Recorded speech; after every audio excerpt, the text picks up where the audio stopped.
ایک اہم واقعہ بیان کیا گیا ہے، جو واقعہ آپ کے سامنے میں پیش کرنے جا رہا ہوں۔ اللہ کے نبی صلی اللہ علیہ وسلم ایک مرتبہ راستے پر گزر رہے تھے۔ آپ نے دیکھا کہ دونوں لوگ لڑ رہے تھے۔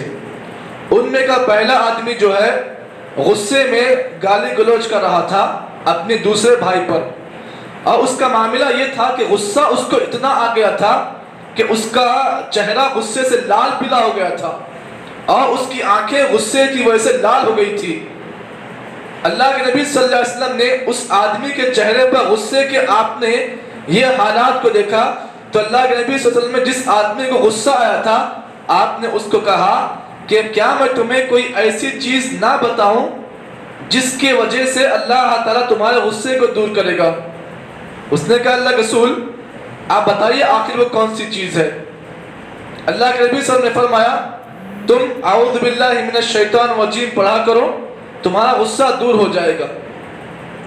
اس آدمی نے کہا آپ بھی کا جہل یا رسول اللہ، اے اللہ کے رسول نعوذ باللہ آپ جاہل ہیں، میں تو اتنا غصہ مجھے آ رہا اور آپ مجھے آسان چیز بتائیں اعوذ باللہ پڑھ لو، کیا اس سے میرا غصہ ختم ہو جائے گا؟ کیا آپ پاگل ہو گئے؟ اللہ کے نبی نے کہا کہ تو پہلے اعوذ باللہ پڑھ تو لے۔ اس کے بعد اس صحابی نے اعوذ باللہ پڑھا۔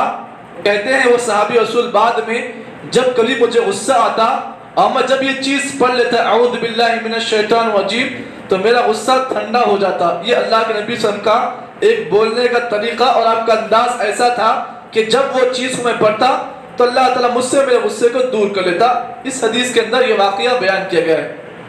چلیے اس بات کو آپ جان لیں کہ غصہ آنا فطری بات ہے، انسان میں غصہ آتا ہے، لیکن ہمارے اور آپ کے آخری نبی امام الانبیاء محمد صلی اللہ علیہ وسلم کو غصہ آتا تھا، لیکن کہاں آتا تھا؟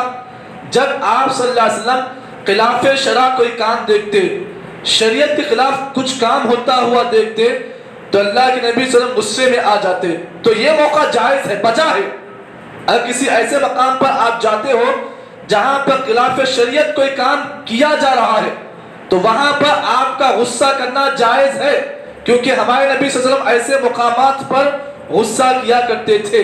چلیے اس آگے بڑھتے ہیں۔ اس بات کو بھی آپ جان لیں غصہ آنے پر اللہ کے نبی صلی اللہ علیہ وسلم نے مجھے اور آپ کو کچھ نصیحتیں کی ہیں۔ جب ہم ان نصیحتوں پر عمل کر لیں گے تو غصہ ہم سے ختم ہو جائے گا۔ سب سے پہلا طریقہ، جب بھی آپ کو غصہ آئے، فطری تقاضا ہے، انسان ہونے کے ناطے غصہ آپ کو آتا ہے، لیکن ایسے موقع پر سب سے پہلا کام آپ یہ کریں، جب بھی غصہ آئے تو آپ اعوذ باللہ من الشیطان الرجیم پڑھیں۔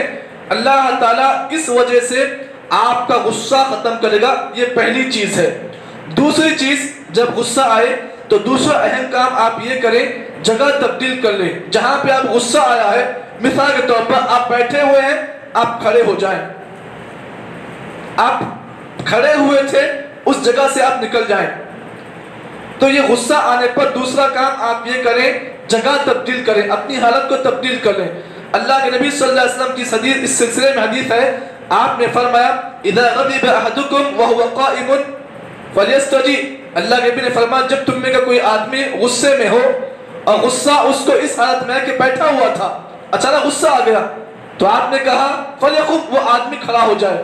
پھر اس کے بعد اللہ کے نبی نے فرمایا فإن أوجب عليه الغضب وإلا فليستجب۔ اگر کھڑا ہونے کے بعد بھی غصہ ختم نہیں آ رہا ہے، غصہ ختم ہونے کا نام نہیں لے رہا ہے، تو اللہ کے نبی نے کہا فاسترجع، آدمی کو چاہیے کہ چت لیٹ جائے۔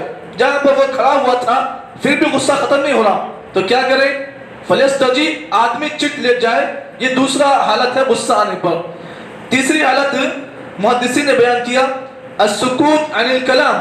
جب غصہ آپ کو آتا ہے آپ بات کرنا بند کر دیں، بات چیت ختم کر دیں، آپ خاموش بیٹھ جائیں۔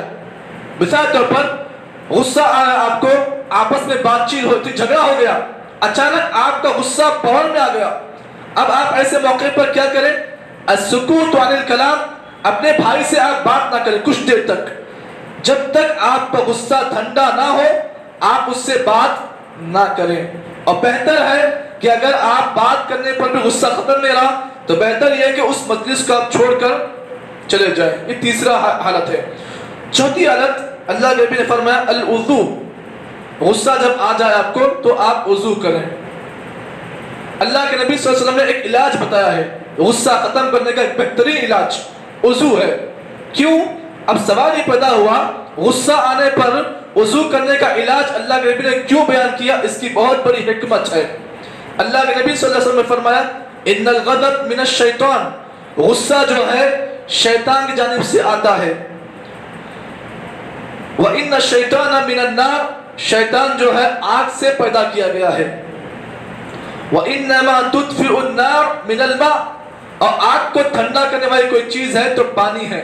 اللہ کے نبی نے فرمایا جب تم میں کہ کوئی آدمی غصے میں آ جائے فَلْيَتَوَضَّأْ، تو آدمی کو چاہیے کہ وہ وضو کر لے. پانچویں چیز، اتنے چیزیں کرنے کے بعد بھی اگر غصہ ختم نہیں رہا ہے تو پانچواں کام آپ یہ کریں. بہتر یہ ہے کہ آپ اپنی زبان سے اللہ کا ذکر کریں، کم از کم سبحان اللہ، الحمدللہ، اللہ اکبر. یا پھر اس سے بھی کم نہیں ہو رہا تو اگر جہاں پر قرآن مجید ہے تو آپ قرآن مجید کی تلاوت شروع کر دیں. کم از کم اگر آپ کو سورہ فاتحہ بھی یاد ہو تو آپ سورہ فاتحہ پڑھ لیں. اس کی وجہ سے کیا ہوتا ہے؟ آپ کا غصہ ختم ہو جائے گا. اب یہاں پر ایک مسئلہ یہ بھی جان لیں کہ بسا اوقات بعض لوگ غصے میں کچھ ایسے فیصلے کر دیتے ہیں، اس کے بعد پچھتاوا ہوتا ہے کہ اے کاش میں یہ فیصلہ نہیں کرتا تو بہتر ہوتا. اسی لیے اللہ کے نبی صلی اللہ علیہ وسلم نے فرمایا جب بھی تم میں کوئی آدمی فیصلہ کرنے والا ہو، اللہ نے اسے فیصلہ کرنے کی طاقت دی، تو اللہ کے نبی نے کہا کہ وہ اللہ کے واسطے غصے میں فیصلہ نہ کرے. قاضی کو چاہیے جب وہ فیصلہ کرے تو غصے میں فیصلہ نہ کرے. کیوں؟ اس لیے کہ حق والا کون ہوتا ہے اور ناحق کون ہوتا ہے پہچاننے کی صلاحیت ختم ہو جاتی ہے آدمی کے اندر. اب یہاں پر آخر میں ایک بات کہہ کر اس درس کو یہیں پر ختم ہوتا. فائدہ کیا ہے؟ آپ نے غصہ ختم کر لیا، غصے کا مزاج تھا آپ نے اسے مار دیا. اب اس کا فائدہ کیا ہے؟ آئیے حضرت ابو سعید کی خدری رضی اللہ تعالیٰ کی روایت آپ کے سامنے بتا کر اپنی باتوں ختم کروں گا. اللہ کے نبی نے فرمایا من کظم غیظا وهو قادر على ان ينفضه دعا الله رؤوس الخلائق عند القیامہ من الحور ای شاء. اللہ کے نبی نے فرمایا، صحیح مسلم کی روایت ہے، من کظم غیظا، آدمی جب غصے میں آ جائے، غصے میں آنے کے بعد غصے پر قابو پا جائے، حالانکہ اس کے پاس غصہ اتارنے کا پورا اس کے پاس طاقت تھی، پاور تھا، غصہ اتار سکتا تھا، لیکن پھر بھی وہ آدمی کیا کیا؟ غصے پر قابو کر لیا، اپنے غصے کو دبا لیا.